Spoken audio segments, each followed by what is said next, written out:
Praise the lord. విలాప వాక్యాలు 3వ అధ్యాయం 25వ వచనం. తన్ను ఆశ్రయించు వారి ఎడల యెహోవా దయాళుడు, తన్ను వెదుకు వారి ఎడల ఆయన దయ చూపువాడు.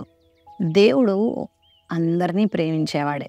అందుకే దేవుడు లోకముని ఎంతో ప్రేమించెను అనే మాట బైబిల్లో మనం చూస్తాం. అయితే ప్రత్యేకంగా తన ప్రేమను గుర్తించి, తన దైవత్వాన్ని గ్రహించి, ఆయనను విశ్వసించి, ఆయనను ఆశ్రయిస్తే, ఆయనను వెదిగితే ఆయన వారి ఎడల దయ చూపిస్తాడని ఇక్కడ వ్రాయబడింది.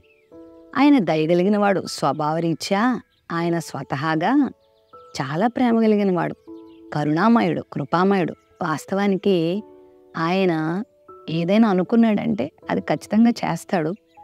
ఆయన పశ్చాత్తాపడేవాడు కాదు. తను అన్నది తను చేయగలిగిన వాడు.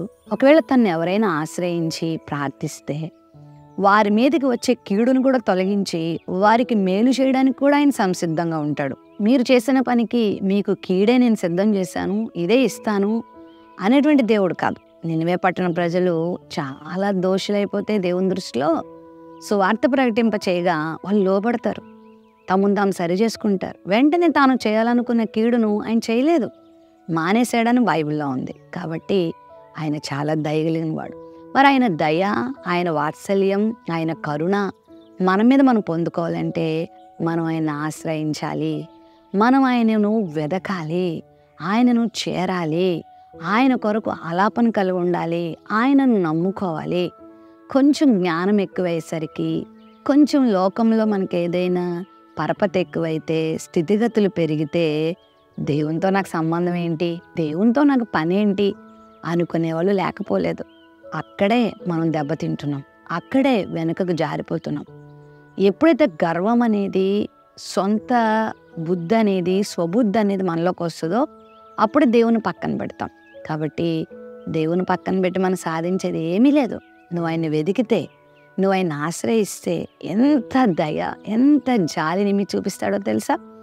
ఒకవేళ ప్రస్తుతం నువ్వు కఠినమైన పరిస్థితులను ఎదుర్కొంటున్నావా, నీ దారంతా ఎడారిగా అనిపిస్తుందా, ఎవ్వరూ కనిపించట్లేదా, ఒంటరితనాన్ని అనుభవిస్తున్నావా, బాధలే కష్టాలే నీ ముందున్నాయా, అర్థం చేసుకునే వాళ్ళు లేరా, అయితే నువ్వు ఆయన్ని ఆశ్రయించు, అని మీ దయ చూపిస్తాడు, జాలి చూపిస్తాడు. మీరు అనొచ్చు, ఎవరిని ఆశ్రయించినా, ఎవరి దగ్గరికి వెళ్ళినా అందరూ కఠినంగానే నాతో వ్యవహరిస్తున్నారు. నా తల్లి, నా తండ్రి, నా బంధువులు, నా అక్క చెల్లెళ్ళు, నా అన్నదమ్ములు, నా పక్కవారు, నా పొరుగింటి వారు, నా ఆఫీస్లో వారు, నా అధికారులు, నా తోటి ఉద్యోగస్తులు అందరూ నాతో కఠినంగానే ఉంటున్నారు. నన్ను ప్రేమించే వాళ్ళు లేరు, నా మీద జాలిపడే వాళ్ళు లేరు, నా మీద దయ చూపేవాళ్ళు లేరని బాధపడుతున్నావా?